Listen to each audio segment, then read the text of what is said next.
नौजवान था और यतीम भी था। शौक बन गया दीन पढ़ने का। मोहल्लेदार इलाके वाले कहने लगे कहाँ से कमाएगा, ना बाप है, ना माँ है, ना घर है, कहाँ से। हजरत रूमी कहते हैं नौजवान ने जंगल में झोंपड़ी लगा ली। वहाँ वो सुबह मदरसे जाता, शाम को जंगल में रहता, वहाँ अल्लाह अल्लाह करता, सबक याद करता। एक दिन बादशाह की बेटी रास्ता भूल गई, जंगल में आई सहेलियों के साथ, बॉडीगार्ड भी साथ थे, पर रास्ता भूल गई। खोती खोती शाम हो गई, ऐसी खोई कि जब रात गहरी हो गई तो आके उस नौजवान के पास रुकी और चिल्लाने लगी। शेर के दहाड़ने की आवाज आती है, भेड़िए के बोलने की आवाज आती है। नौजवान अकेला, सहेलियां बिछड़ गई, गार्ड बिछड़ गए। कहने लगी मैं परेशान हूँ, मुझे जगह मिल जाएगी। नौजवान कहता मैंने शहजादी देखी और मुझे भी पता था कि घर एक ही है और आग को अंदर से दरवाजा भी बंद करना पड़ता है, जंगल जानवर भी आ जाते। कहते मेरी छोटी सी कुटिया में, झोंपड़ी में वो आई, रो के कहने लगी सहारा कोई नहीं, अगर मैं पीछे निकलूंगी तो भेड़िए खा जाएगा। कहते मैंने उसे जगह दे दी। अकेली औरत, चिराग जल रहा है, सबक याद कर रहा हूँ। मेरे नबी पाक ने फरमाया जहाँ मर्द औरत अकेले हो तीसरा शैतान होता है। और शहजादी, वो बच्चा कहता है सबक याद करता रहा सारी रात। वो बच्ची को कहा सो जा, पर वो कहती है नींद मुझे भी कहाँ आई। ऐसे मौक़ों पर नींद, सारी रात सबक याद करता। थोड़ी थोड़ी देर के बाद चिराग जलता तो उस पर उंगली रखता, हाथ जलता तो पीछे खींच ले, फिर दूसरी उंगली रखता, थोड़ी देर के बाद जलता तो खींच ले, हाथ सारा जल गया। सुबह किरणें चमकी तो कहने लगा चल निकल जा, दौड़ जा, बस बड़ा सब्र का इम्तिहान हो गया, चली जा। शहजादी बाहर निकली, सिपाही ढूंढ रहे थे। बादशाह खुद जंगल में निकला हुआ था, मेरी बेटी मिल गई। बादशाह तन्हाई में जाके कहने लगा बेटा मैं दुनिया को बताऊंगा कि मेरी बेटी खोई नहीं थी, सिपाही साथ ही थे। ये बड़ा मुश्किल होता है, बेटी तो भूल के भी रात कहीं रह पड़े तो लोग जीने नहीं देते, तो बेटा मुश्किल हो जाएगा मेरे लिए। कहाँ थी? उसने कहा नेक नौजवान के पास। उसने कहा बेटा मैं तो तेरी बात मानूंगा पर दुनिया नहीं मानेगी। अगर उस नौजवान ने किसी को बता दिया कि तू उसके पास थी तो फिर लोग मेरा जीना मुहाल कर देंगे। बेटा मैं मर जाऊंगा, मेरी मजबूरी ये है कि वो कहीं राज ना उगल दे वो नौजवान, उसे कत्ल करना पड़ेगा। औरत ने मिन्नतें की, उस बेटी ने कहा मेरे मौसम को मारोगे, रोई। और वो कहने लगा मैं बादशाह, वो मेरा अपना वकार है, मैं उसको छोड़ नहीं सकता। गिरफ्तार कर लाए सिपाही। वक्त तय हो गया सजा का। अकेले कारकोशरी में रखा गया, जो उसके खास एतबार वाले थे उनकी ड्यूटी लगाई। बादशाह ने बुलाया, पहले बिलम आया। औरत कहने लगी, बेटी कहने लगी एक दफा तो बुलाओ ना, एक सवाल बस पर्दे में रह के पूछना है, और फिर जो आपका जी चाहे मेरे मौसम को मारना तो है, तो मर्जी आपकी। सामने खड़ा किया, नौजवान पर्दे के पीछे, औरत खड़ी हो गई। बादशाह बीच बैठ गया। बीबी कहने लगी सारी रात बेदार मैं भी रही, सोया तू भी नहीं। वो जो तू चिराग के करीब हाथ लगा के जलाता था वो समझ नहीं आई। नौजवान रो पड़ा, कहने लगा क्या करूं, मैंने रसूलुल्लाह का दीन पढ़ा है, क्या करूं, मैंने हुजूर का दीन पढ़ा है। मैंने पढ़ा है कि जानी को सबसे नीचे दोज़ख के सबसे निचले दर्जे में जलाया जाए, उसे जहन्नमियों का पीप और रेशा पिलाया जाए, कंद खिलाया जाए। ये रवायतें पड़ी हुई थी। थोड़ी थोड़ी देर के बाद शैतान मुझे कहता था बदकारी कर ले। मैं अपना हाथ उसी वक्त जब शैतान मशवरा देता तो मैं आग पे करता। मैं कहता अगर ये बर्दाश्त हो गई तो वो भी हो जाएगी। जब हाथ जलता तो मैं समझ जाता नहीं तुझसे तो ये नहीं बर्दाश्त होती तो वो कैसे होगी। फिर मुझे शैतान मशवरा देता कोई देख नहीं रहा तो बुलाने नहीं गया, खुद आई, मैं दूसरी उंगली लगा देता। मैंने हाथ जलाया और मैं समझ गया जब छोटे से चिराग की इतनी सी शमा की आग नहीं बर्दाश्त होती तो दोज़ख कैसे बर्दाश्त होगी।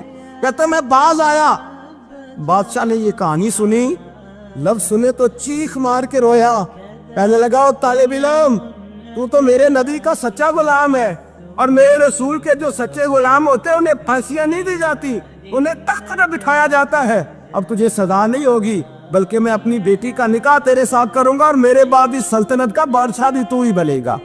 अब वो नौजवान वहां नारे लगा रहा है, कहता लोगों तुम मुझे कहते थे दीन से क्या मिलता है, दीन से तो अल्लाह तख्त व ताज भी अता फरमा देता है। अगर नौजवान शर्म व हया वाले बन के रहे अल्लाह सारी इज्जतें दे देगा। देखे ना अल्लाह के फजल से इज्जत मिलती है, और जब कोई इज्जतदारों जैसा काम ही ना करे। एक बात और अर्ज करनी है पर वक्त थोड़ा रह गया। जवानों थोड़ा रह गया। जवानों मैं ना जब कभी परेशान होता हूँ ना तो मैं ये वाली बात खोल के पढ़ता हूँ। अला یہ بات ڈھارس بناتی ہے, ڈھارس توانائی دیتی ہے, پورا مضمون باندھا ہے. اعلیٰ حضرت کہتے ہیں بیروپیہ تھا, مداری, روپ بدل بدل کے دکھایا کرتا تھا, بادشاہوں سے انعام لیتا تھا. ایک دن اورنگزیب عالمگیر کے پاس آ گیا, کہنے لگا میں روپ بدلوں گا, اگر آپ پہچان نہ سکے تو میں انعام لوں گا. آپ نے فرمایا میں کوئی ایسے ویسا بادشاہ نہیں, کہا مجھے دھوکہ دینا مشکل ہے. کہا نہیں, میں روپ بدلوں گا. حضرت اورنگزیب عالمگیر بڑے نیک بادشاہ گزرے, بڑے پرہیزگار. وہ بیروپیہ کہنے لگا میں روپ بدلوں گا, آپ نہیں پہچان سکیں گے. فرمایا چل جتنا تیرے اندر زور ہے لگا لے.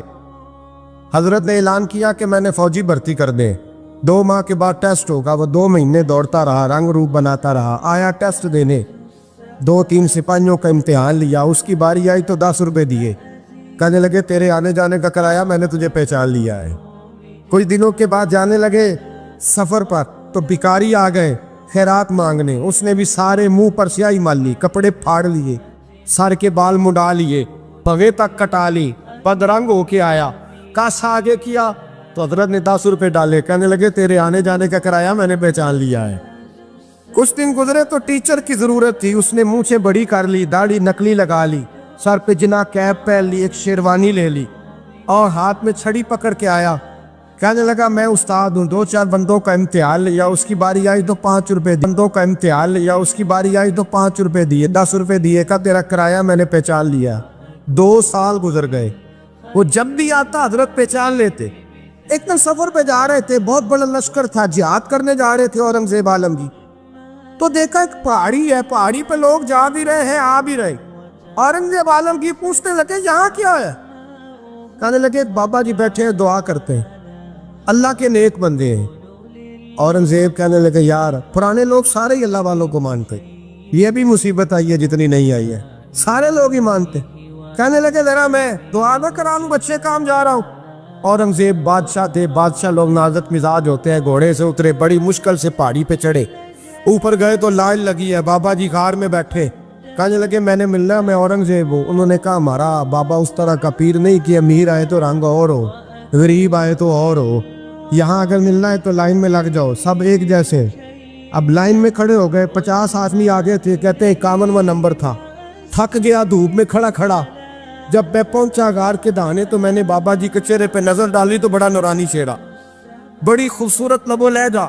میں نے کہا میرے جیسا آدمی بھی پگڑی باندھ لے تو اچھا لگنے لگ جاتا ہے, بڑا خوبصورت انداز. کہتے ہیں میں ان کے پاس اتحیات کی حالت میں بیٹھ گیا. میں نے کہا حضور میں جا رہا ہوں جہاد کرنے, دعا کرنا. بزرگوں نے ہاتھ اٹھائے, اللہ اس کی مدد فرما, دین کو غلبہ عطا فرما, اسے دین کا سچا پکا سپاہی بنا. پھر تھپکی دی, 2-4 نصیحتیں نکال ڈالی. دیکھنا ظلم نہ کرنا, زیادتی نہ کرنا, جب تم جیت کر نہ کرنا, غرور نہ کرنا. نصیحتیں بھی کر دی. کہتے ہیں اب جب میں اٹھا تو 2-4 دینار بطور نذرانہ مسلح کے نیچے رکھے, اور الٹے قدم جب میں غار سے اترا انہوں نے رومال جھاڑا اور اٹھ کے کھڑے ہو گئے. کہنے لگے آج نہیں تو نے پہچانا, آج نہیں تو نے پہچانا, میرا انعام بنتا ہے, آج نہیں پہچانا, لا پیسے. اورنگزیب کہنے لگا یار تو نے حد کر دی, کہاں چڑھا کہاں کھڑا رہا, دھوپ میں تھک گیا, کمال کر دی بھائی تو نے. بتا تو کیا لے گا, اب تو جلدی بتا, وہ کتنے لوگ پیچھے دھوپ میں کھڑے ہیں, لشکر سارا کھڑا ہے, کیا لے گا؟ اس نے کہا سب سے قیمتی ہیرے وہ ہے جو تیرے سر کے تاج میں لگے ہوئے, مجھے تیرا تاج چاہیے. او بھائیو سننا اور یاد رکھنا, میرے اعلیٰ حضرت کہتے ہیں بادشاہ نے سر کے اوپر سے تاج اتارا, بہروپیے کے قدموں میں رکھا اور کہنے لگے یہ لے, اور یہ تو تیرا مانگنے پر میں نے دیا ہے نا, میں واپس آتا ہوں تو آنا میں اپنی مرضی سے بھی تجھے دوں گا. تو نے اورنگزیب جیسے بندے کو دھوکہ دیا, آنا میں اس وقت بھی دوں گا. وہ دے کر بس بات ختم ہو گئی, حد ہو گئی. دے کر کہتے ہیں جب میں پلٹا نا واپس, بہروپیے نے آواز دی بادشاہ ٹھہر جا. تو میں نے پلٹ کے دیکھا تو کہنے لگے یہ اپنا تاج لے جا, اٹھا اور لے جا. میں نے کہا 2 سال بیت گئے تجھے محنت کرتے, آج قابو آیا تو لے جاؤ. کہنے لگا لے جا, مسئلہ سمجھ میں آ گیا. میں نے کہا مجھے بھی تو سمجھانا.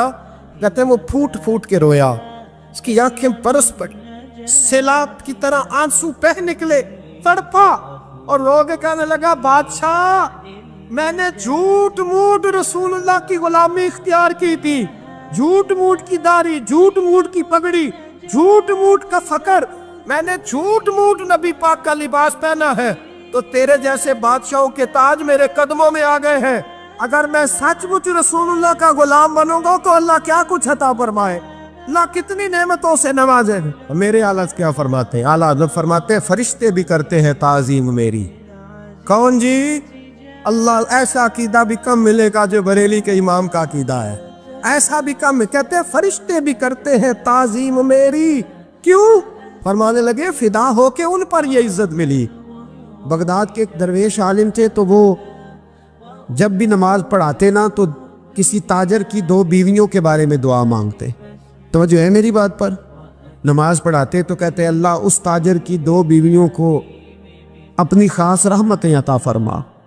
एक दिन लोग उनके गिर्द इकट्ठे हो गए, कहने लगे बाबा जी बताएं तो सही वो बीवियां कौन थी जिनके लिए आप दुआ मांगते। तो फरमाने लगे मेरे शहर का एक ताजर था, बहुत बड़ा ताजर था, मालदार था पर बे औलाद था। उसे बगदाद से मुल्क के शाम जाना पड़ता था तिजारत करने, और कई कई महीने उसे शाम के मुल्क में रहना पड़ता था। उसने इस तरह किया कि वहां भी एक शादी कर ली। तो जो है ना मेरी बात पर, क्या कर लिया उसने? दूसरी शादी करना मर्द के लिए जायज़ है, तीसरी करना भी, चौथी करना भी भैया के वक्त, मगर अगर इंसाफ कर सके तो। अगर चारों में हम ना आधा मसला सुनते हैं और आधा ही बयान करते हैं, अगर इंसाफ ना कर सके फिर उसके लिए 4 जायज़, फिर वो एक ही रखेगा। तो अजीज दोस्त, दूसरा निकाह कर लिया, शादी हो गई। अब वो वहाँ कुछ ज़्यादा वक्त गुजारने लगा, मालदार आदमी था, बीवी को मकान भी लेके दे दिया। अब वो देर से आता वापिस, और जब आता भी तो उसके वो वाले अंदाज ना होते जो पहले हुआ करते थे। अब बीवी से बड़ा जासूस भी कोई नहीं होता, उसको तो पहले पता चल जाता है कि माजरा क्या है, उसे बड़ी खबर होती है। तो उसने महसूस कर लिया कि बदले बदले से मेरी सरकार नज़र आते। वो कहने लगी अब के जब आता जाता है तो इसके हालात कुछ बदले बदले से हैं, माहौल कुछ और है। उसने एक बूढ़ा आदमी जो उसका अजीज भी था और समझदार भी था उसको तैयार किया। कहने लगी अब के जब मुल्क के शाम जाए ना तो इसका पीछा करना और ख़बर करना कि कहाँ रहता है, कहाँ जाता है, क्या करता है। वो बूढ़े बुजुर्ग जो थे वो खातून के कहने पर कुछ उसने किराया भी दिया। वो उस ताजर के पीछे गए और वापस आके खबर दी। कहने लगे कि ये तो 2-3 साल बीत गए, इसने वहाँ भी शादी की हुई है, तुझे बताया ही नहीं। बीवी बड़ी समझदार थी, हौसला मंजीरत, उसने शोर नहीं मचाया। उसने कहा कि मैं ना अब जब आएगा ना तो तरीके से बात करूंगी और पूछूंगी कि ऐसा क्यों किया। और ये भी उसने आके बताया कि अगर तेरे साथ निकाह के बाद उसे औलाद नहीं मिली तो औलाद वहाँ भी कोई नहीं, कि मुकम्मल तफसीलात। अब जब इस दफ़ा खामंद आया तो आते ही वो बीमार हो गया, कमज़ोर होने लगा। अब खातून ने मुनासिब नहीं समझा कि आते ही धड़ाम से मैं उसके सर पर ये ठोड़ दूँ कि तूने निकाह किया हुआ है और मुझे बताया नहीं। वो जरा तसल्ली में रही, कुछ वो बीमार था, हौसला रखा, खिदमत करती रही। कुछ दिन गुजरे तो वो ताजर इंतकाल कर गया, फौत हो गया। अब राज खोल न सका, इद्दत गुजारी, और जब सारा माल जमा किया ना तो अशरफियों की बोरियां भर गई। सारा माल उस बीबी का, 4 बोरियों में अशरफियां, 4। यहां तो पेट का दोज़ख है, माज़ अल्लाह भरता ही नहीं। हाल में मजीद, हाल में मजीद। वो जो कहते थे ना कि बस बाहर चला जाऊं और बाहर मैं कुछ थोड़े से पैसे कमा के 2-3 साल में लौट आऊँगा, फिर यहाँ आके कोई कारोबार करूँगा, वो गए हैं तो वापस नहीं आए। वो जो कहते थे ना बस मैंने इतना सा कारोबार करना है कि मकान बन जाए, उन्होंने 4 मकान भी बना लिए हैं, लेकिन ब्रेक हल में मजीद की दौड़ है। अब 4 बोरियां उस औरत ने छुपाए रखी। कोई बंदा नहीं जानता बगदाद में कि मुल्क के शाम में ताजर की दूसरी बीवी भी है। जब वो फारिग हुई तो उसने उस बूढ़े जासूस को फिर बुलाया और 2 बोरियां ऊंट पे रखी, खुद भी साथ बैठी और मुल्क के शाम गई। अल्लाह अकबर। वो बुजुर्ग कहते हैं मैं ऐसे नहीं दुआ करता। उसको जाके कहने लगी मैं अकेली वारिस नहीं हूँ, आधे की वारिस तू भी है। मैं अकेली वारिस नहीं, ये तक़सीम विरासत है, आधी की वारिस तू भी है। तो रख अपने पैसे, मुझे पता है उसने निकाह किया था पर मुझे बताया नहीं था, तो रख अपने पैसे, मैं तुझे दे रही हूँ, आधे तेरे हैं आधे मेरे हैं। اس نے نظر اٹھائی تو رو پڑی. کہنے لگی نہیں اب یہ سارے تیرے ہی ہیں. اگر تو اللہ سے ڈرتی ہے تو میں بھی رب سے ڈرتی ہوں. اگر تو مصطفیٰ کریم کا کلمہ پڑھتی ہے تو میں بھی اسی نبی کی ماننے والی ہوں. کہا بات کیا ہے, میرا کیوں ہے سارا؟ تو وہ خاتون کہنے لگی وہ 2 سال 3 سال سے میرے ساتھ نکاح تھا اور اس نے بتایا تھا مجھے کہ میری بیوی بھی ہے, اور میں غریب تھی تو میرے والدین کو بھی بتایا تھا کہ میری دوسری شادی ہے. یہ مکان اس نے مجھے لے کے دیا تھا, میرے تمام اخراجات وہ پورے کرتا تھا, نان و نفقہ کا خیال رکھتا تھا. لیکن اب کہ جب وہ آیا تو وہ بیمار تھا. اس نے مجھے بتایا کہ مجھے طبیب نے بتایا ہے کہ میں شدید بیمار ہوں, شاید بچ نہ سکوں. تو کہنے لگی وہ مجھے کئی لاکھ روپے بھی دے گیا اور جاتے دفعہ مجھے طلاق بھی دے گیا, فارغ کر گیا. کہنے لگا تو جہاں چاہے میرے بعد نکاح کر سکتی ہے. اور کہنے لگا میں چاہتا تھا پہلی بیوی کو بتا دوں, موقع نہیں بنا اور اس کا دل نہ ٹوٹے, بتا نہیں پایا. لہذا وہ مجھے ڈھیر سارے پیسے دے چکا ہے, سارا میرا حصہ مجھے پہلے سے دے چکا ہے. میری بہن اب یہ 4 بوریوں میں سے 2 میری نہیں بلکہ 4 کی 4 ہی تیری ہے, تو ہی اس کی حقدار ہے. تو بزرگ کہتے ہیں مجھے بتاؤ جن کے اندر اس قسم کے تقوی کی جھلک ہو ان کے لیے ہر نماز کے بعد دعا مانگنی چاہیے کہ نہیں مانگنی چاہیے؟ حضرت عمر کے زمانے میں نا ایک نوجوان تھا, نیک تھا, مسجد جایا کرتا تھا رات کو. تو مسجد جا رہا تھا تو رستے میں ایک عورت نے دعوت گناہ دی. ابن عساکر نے اس کو لکھا ہے. تو نوجوان تھا, خواہشات تھی, کچھ طبیعت مائل ہو گئی. ابھی ادھر جا ہی رہا تھا کہ کسی نے آیت پڑھ دی والی من خاف مقام ربی جنتان, جو رب کے سامنے کھڑے ہونے سے ڈرے گا اللہ 2 جنتیں دے گا. واقعی ڈر گیا, وہ واقعی ڈر گیا, اتنا ڈرا کہ بے ہوش ہو کے